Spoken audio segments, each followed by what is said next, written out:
लोक सभा में सरकार खिलाफ बेभरोसगी मते ते चर्चा जारी। विरोधी धिर दे हंगामे कारण संसद के दोनों सदनां की अज की कार्रवाई भी हुई प्रभावित। रिजर्व बैंक ने लगातार तीसरी बार मुख दरां विच नहीं कीता कोई बदलाव। रेपो रेट 6.5% ते रखी बरकरार।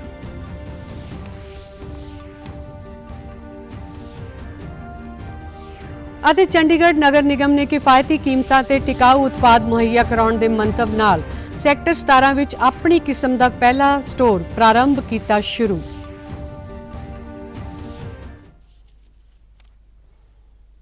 ਨਮਸਕਾਰ, ਖਬਰਾਂ ਦੇ ਇਸ ਬੁਲੇਟਿਨ ਵਿੱਚ ਤੁਹਾਡਾ ਸਵਾਗਤ ਹੈ। ਮੈਂ ਹਾਂ ਜਗਜੀਤ ਕੌਰ ਤੇ ਹੁਣ ਖਬਰਾਂ ਵਿਸਥਾਰ ਨਾਲ। संसद के मॉनसून इजलास तहत सरकार खिलाफ बेभरोसगी मते ते चर्चा जारी है। प्रधानमंत्री नरेंद्र मोदी वालों विरोधी धिर वालों सरकार खिलाफ लिआंदे बेभरोसगी मते ते चर्चा का लोक सभा विच शाम तकरीबन 4 बजे जवाब दिता जाएगा। संसद के दोनों सदनां की अज की कार्रवाई भी विरोधी धिर के मैंबरां के रौले रप्पे कारण प्रभावित हुई। राज सभा की कार्रवाई शुरू होने तो बाद विरोधी धिर के हंगामे कारण कार्रवाई पहला 2 बजे तक ਅਤੇ ਫਿਰ दिन भर ਲਈ मुलतवी कर दी गई। लोक सभा की कार्रवाई नूं भी दोपहर 12 बजे तक मुलतवी करना पिया। लोक सभा विच बेभरोसगी मते ते अज बहस दौरान केंद्रीय खजाना मंत्री निर्मला सीतारमन ने कहा कि दुनिया विच प्रतिकूल हालातां दे बावजूद भारत दुनिया दीआं सब तो तेज़ी नाल वध रहीआं अर्थव्यवस्थावां विचों एक है। 2014 तो सरकार वल्लों शुरू कीते गए असरदार शासन अते नीतिगत सुधारां दी बदौलत देश विच खेती, रखिया, निर्यात, सड़कां आदि दा विकास होया है। मॉर्गन स्टैनली आज भारत को अपग्रेड करते हैं, भारत को हायर रेटिंग देते हैं और सिर्फ 9 साल में इतना एकदम खराब और फ्रजाइल परिस्थिति में जो इकोनॉमी गिरावट हमारी हुई, उससे निकलते हुए हमारे सरकार की पॉलिसी के वजह से आर्थिक सुधार हुआ, कोविड के बावजूद भी सुधार हुआ और आज हम देश सबसे फास्टेस्ट ग्रोइंग इकोनॉमी है। उन्होंने कहा कि सरकार दीआं कोशिशां सदका बैंकां दे फसे कर्जियां दी रकम दशक विच सब तो निचले पद्धर ते आ गई है ਅਤੇ जनतक खेतर दे बैंकां दा मुनाफा 1 लाख करोड़ ते पहुंच गया है। उन्होंने कहा कि लोकां ने साल 2014 ते 2019 विच यूपीए नूं हराया सी ਅਤੇ 2024 दीआं लोक सभा चोणां विच भी स्थिति यही रहेगी। संसदीय कार्य मंत्री प्रहलाद जोशी ने आम आदमी पार्टी के राज सभा मैंबर राघव चड्ढा के आरोपों की निंदा की है। राघव चड्ढा ने भारतीय जनता पार्टी ते उन्हां खिलाफ साजिश करने का आरोप लगाया है। प्रहलाद जोशी ने कहा कि राघव चड्ढा झूठ बोल रहे हैं। उन्होंने कहा कि राघव चड्ढा ने राज सभा विच दिल्ली सेवा बिल नूं सिलेक्ट कमेटी कोल भेजण लई राज सभा विच तजवीज़ पेश करन मौके बिना सहमति के होर मैंबरां दे नां दा इस्तेमाल किया है। काम जो चेयर पे है तो ये नॉर्मल प्रक्रिया है। अगर अनपार्लियामेंट्री है ऐसे चीज़ों को कभी भी वो एक्सपेंड करता है तो बहुत बरसों से दशकों से ये है, इतिहास में है ही है, तो हम तो नया तो नहीं बना रहे। उधर AIADMK दे डॉक्टर M थंबी दुराई ने कहा है कि उन्होंने चेयरमैन नूं शिकायत की है कि राघव चड्ढा ने बिना सहमति तो उन्हां दा नां वरतिया। संसद के बाहर मीडिया नाल गलबात दौरान उन्होंने कहा कि राघव चड्ढा बिना किसी व्यक्ति की सहमति दे उन्हां दा नां किवें लै सकदे ने। रिजर्व बैंक ने लगातार तीसरी बार मुख दरां विच कोई बदलाव नहीं किया। रिजर्व बैंक के गवर्नर शक्तिकांत दास ने 2 मासिक मुद्रा नीति का ऐलान करदिआं कहा कि मॉनिटरी पॉलिसी कमेटी ने सर्बसम्मति नाल रेपो दर 6.5% ते बनाई रखने का फैसला किया है। To keep the policy repo rate unchanged at 6.5%. Consequently, the standing deposit facility, that is SDF rate, remains at 6.25% and the marginal standing facility, that is MSF rate, and the bank rate stand at 6.75%. The MPC also decided by a majority of 5 out of 6 members to remain focused on withdrawal of accommodation to ensure that inflation progressively aligns with the target while supporting growth. Shaktikanta Das ਨੇ ਕਿਹਾ ਕਿ ਸਥਾਈ ਜਮ੍ਹਾਂ ਸਹੂਲਤ STF ਤੇ ਵਿਆਜ ਦੀ ਦਰ 6.25% ਅਤੇ ਮਾਰਜੀਨਲ ਸਟੈਂਡਿੰਗ ਸਹੂਲਤ MSF ਤੇ ਵਿਆਜ ਅਤੇ ਬੈਂਕ ਰੇਟ ਤੇ ਵਿਆਜ ਦੀ ਦਰ 6.75 ਤੇ ਬਰਕਰਾਰ ਰੱਖੀ ਗਈ ਹੈ। ਉਹਨਾਂ ਨੇ ਸਾਲ 2023-24 ਲਈ ਸਕਲ ਘਰੇਲੂ ਉਤਪਾਦ ਦੀ ਵਾਧਾ ਦਰ 6.5% ਦਾ ਅੰਦਾਜ਼ਾ ਜ਼ਾਹਰ ਕੀਤਾ ਹੈ। ਰਿਜ਼ਰਵ ਬੈਂਕ ਨੇ ਕਿਹਾ ਕਿ ਉਹ ਕਰਜ਼ਾ ਲੈਣ ਵਾਲਿਆਂ ਨੂੰ ਫਲੋਟਿੰਗ ਵਿਆਜ ਦਰ ਤੋਂ ਫਿਕਸ ਵਿਆਜ ਦਰ ਵਿੱਚ ਤਬਦੀਲ ਕਰਨ ਦਾ ਬਦਲ ਦੇਣ ਲਈ ਯੋਜਨਾ ਤਿਆਰ ਕਰ ਰਿਹਾ ਹੈ, ਜਿਸ ਨਾਲ ਆਵਾਸ, ਵਾਹਨਾਂ ਅਤੇ ਹੋਰ ਕਰਜ਼ਾ ਲੈਣ ਵਾਲਿਆਂ ਨੂੰ ਰਾਹਤ ਮਿਲੇਗੀ। To maintain macro-financial stability while pushing our growth frontier further. India is uniquely placed to benefit from the ongoing transformational shifts in the global economy in the wake of geopolitical realignments and technological innovations. A large economy marching ahead with vast domestic demand, untapped resources, and demographic advantages, India can become the new growth engine for the world. Governor Shaktikanta ਨੇ ਕਿਹਾ ਕਿ ਕੇਂਦਰੀ bank ਨੇ digital ਲੈਣ ਦੇਣ ਨੂੰ ਉਤਸ਼ਾਹਿਤ ਕਰਨ ਵਾਸਤੇ UPI ਲਾਈਟ ਦੇ ਲਈ ਪ੍ਰਤੀ ਲੈਣ ਦੇਣ ਦੀ ਸੀਮਾ ਮੌਜੂਦਾ 200 ਰੁਪਏ ਤੋਂ ਵਧਾ ਕੇ 500 ਰੁਪਏ ਕਰ ਦਿੱਤੀ ਹੈ। ਚੰਡੀਗੜ੍ਹ ਨਗਰ ਨਿਗਮ ਨੇ ਕਿਫਾਇਤੀ ਕੀਮਤਾਂ ਤੇ ਟਿਕਾਊ ਉਤਪਾਦ ਮੁਹੱਈਆ ਕਰਾਉਣ ਦੇ ਮੰਤਵ ਨਾਲ ਚੰਡੀਗੜ੍ਹ ਦੇ ਸੈਕਟਰ 17 ਵਿੱਚ ਆਪਣੀ ਕਿਸਮ ਦਾ ਪਹਿਲਾ ਸਟੋਰ ਪ੍ਰਾਰੰਭ ਦੀ ਸ਼ੁਰੂਆਤ ਕੀਤੀ ਹੈ। ਸ਼ਹਿਰ ਦੇ ਮੇਅਰ ਅਨੂਪ ਗੁਪਤਾ ਨੇ ਇਸ ਸਟੋਰ ਦਾ ਉਦਘਾਟਨ ਕੀਤਾ।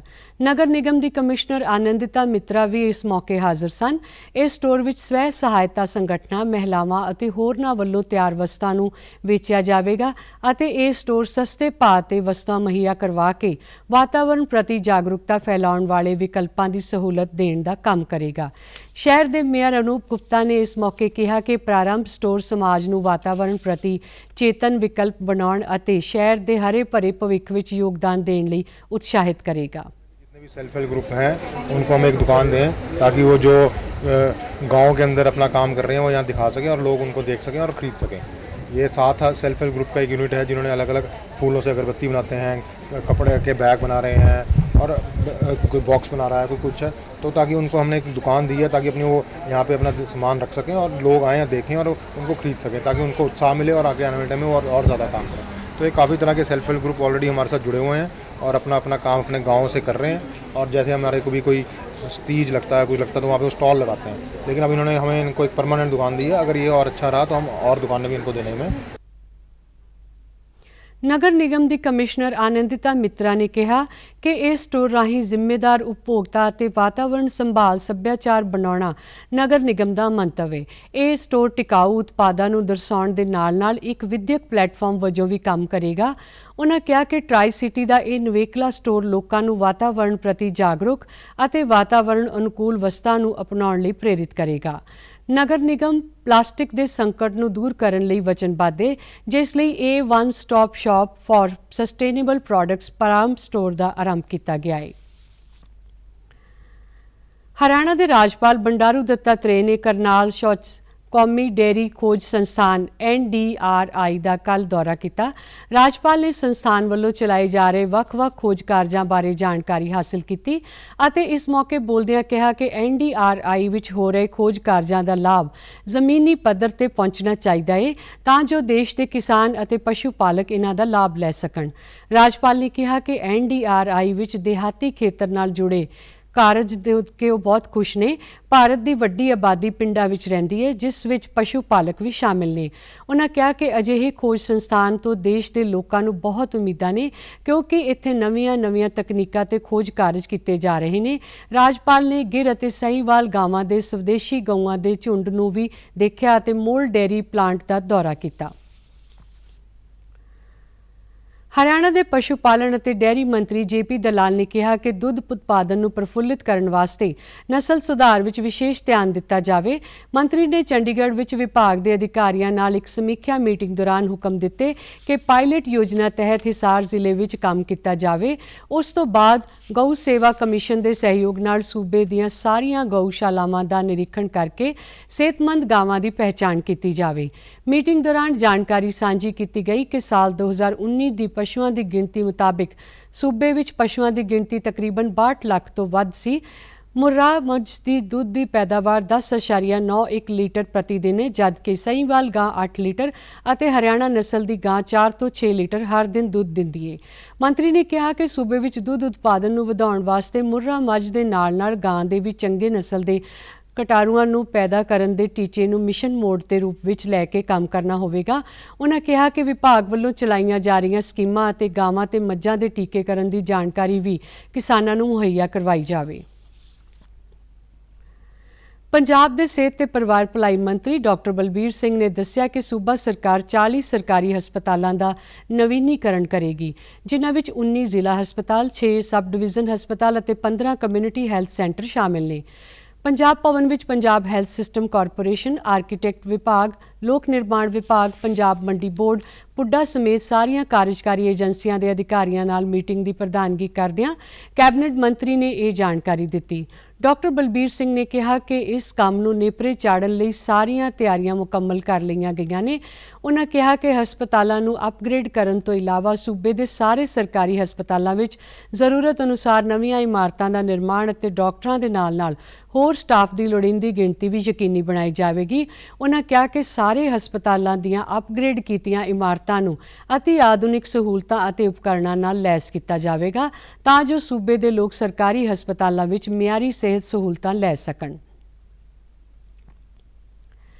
ਪੰਜਾਬ ਵਿੱਚ ਗੈਰ ਕਾਨੂੰਨੀ ਟਰੈਵਲ ਏਜੰਟਾਂ, ਸੰਸਥਾਵਾਂ ਅਤੇ ਏਜੰਸੀਆਂ ਬਾਰੇ ਸੂਬਾ ਸਰਕਾਰ ਸੁਚੇਤ ਹੈ ਅਤੇ ਸਾਰੇ ਜ਼ਿਲ੍ਹਿਆਂ ਵਿੱਚ ਕਾਰਜਸ਼ੀਲ ਟਰੈਵਲ ਏਜੰਟਾਂ ਅਤੇ ਸੰਸਥਾਵਾਂ ਆਦਿ ਦੀ ਚੈਕਿੰਗ 10 ਸਤੰਬਰ ਤੱਕ ਮੁਕੰਮਲ ਕਰਨ ਦੇ ਹੁਕਮ ਦਿੱਤੇ ਗਏ ਨੇ। ਸੂਬੇ ਦੇ NRI ਮਾਮਲੇ ਅਤੇ ਪ੍ਰਬੰਧਕੀ ਸੁਧਾਰ ਮੰਤਰੀ ਕੁਲਦੀਪ ਸਿੰਘ ਢਾਲੀਵਾਲ ਨੇ ਸਾਰੇ ਜ਼ਿਲ੍ਹਿਆਂ ਵਿੱਚ ਲਾਇਸੈਂਸਾਂ ਅਤੇ ਹੋਰ ਲੋੜੀਂਦੀਆਂ ਪ੍ਰਵਾਨਗੀਆਂ ਦੀ ਚੈਕਿੰਗ ਦੇ ਹੁਕਮ ਦਿੰਦਿਆਂ ਕਿਹਾ ਕਿ ਗੈਰ ਕਾਨੂੰਨੀ ਟਰੈਵਲ ਏਜੰਟਾਂ ਤੇ ਸਖਤ ਕਾਰਵਾਈ ਕੀਤੀ ਜਾਵੇਗੀ। ਉਨ੍ਹਾਂ ਨੇ ਵੱਖ-ਵੱਖ ਵਿਭਾਗਾਂ ਦੇ ਸੀਨੀਅਰ ਅਧਿਕਾਰੀਆਂ ਦੇ ਨਾਲ NRIs ਨਾਲ ਸੰਬੰਧਿਤ ਮਾਮਲਿਆਂ ਬਾਰੇ ਕੀਤੀ ਰਿਵਿਊ ਮੀਟਿੰਗ ਤੋਂ ਬਾਅਦ ਦੱਸਿਆ ਕਿ ਹੁਣ ਤੱਕ 7179 ਟਰੈਵਲ ਏਜੰਟਾਂ, ਏਜੰਸੀਆਂ, ਦਫ਼ਤਰਾਂ ਦੀ ਜਾਣਕਾਰੀ ਇਕੱਠੀ ਕੀਤੀ ਗਈ ਹੈ ਅਤੇ 3547 ਦੀ ਚੈਕਿੰਗ ਜ਼ਿਲ੍ਹਿਆਂ ਦੀਆਂ ਟੀਮਾਂ ਵੱਲੋਂ ਕੀਤੀ ਜਾ ਚੁੱਕੀ ਹੈ। ਚੈਕਿੰਗ ਦੌਰਾਨ 271 ਸੰਸਥਾਵਾਂ ਗੈਰ ਕਾਨੂੰਨੀ ਪਾਈਆਂ ਗਈਆਂ ਨੇ ਅਤੇ 25 ਤੇ FIR ਦਰਜ ਕੀਤੀ ਗਈ ਹੈ। ਉਨ੍ਹਾਂ ਕਿਹਾ ਕਿ ਜਿਹੜੀਆਂ ਸੰਸਥਾਵਾਂ, ਏਜੰਸੀਆਂ ਕਾਨੂੰਨ ਅਤੇ ਨਿਰਧਾਰਿਤ ਸ਼ਰਤਾਂ ਤਹਿਤ ਕੰਮ ਕਰਨਾ ਚਾਹੁੰਦੀਆਂ ਨੇ, ਉਨ੍ਹਾਂ ਨੂੰ ਸ਼ਰਤਾਂ ਪੂਰੀਆਂ ਕਰਨ ਦਾ ਮੌਕਾ ਦਿੱਤਾ ਜਾਵੇਗਾ। ਮੰਤਰੀ ਨੇ ਜ਼ਿਲ੍ਹਿਆਂ ਵਿੱਚ ਤੈਨਾਤ ਨੋਡਲ ਅਫਸਰਾਂ ਨੂੰ ਵਿਭਾਗ ਵੱਲੋਂ NRIs ਦੇ ਮਾਮਲਿਆਂ ਨੂੰ ਪਹਿਲ ਦੇ ਆਧਾਰ ਤੇ ਹੱਲ ਕਰਨ ਦੀ ਹਿਦਾਇਤ ਵੀ ਕੀਤੀ ਹੈ। ਤੇ ਹੁਣ ਖਬਰਾਂ ਫਟਾਫਟ।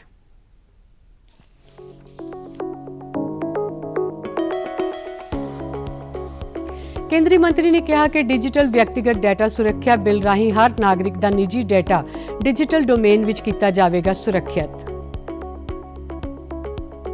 ਕੇਂਦਰੀ ਸੜਕ ਤੇ ਆਵਾਜਾਈ ਮੰਤਰੀ ਨੇ ਦੱਸਿਆ ਕਿ ਫੀਸ ਫੋਲ ਪਲਾਜ਼ਿਆਂ ਤੇ ਔਸਤ ਉਡੀਕ ਸਮਾਂ 734 ਸੈਕਿੰਡ ਤੋਂ ਘਟਾ ਕੇ ਕਰ ਦਿੱਤਾ ਗਿਆ ਹੈ 47 ਸੈਕਿੰਡ।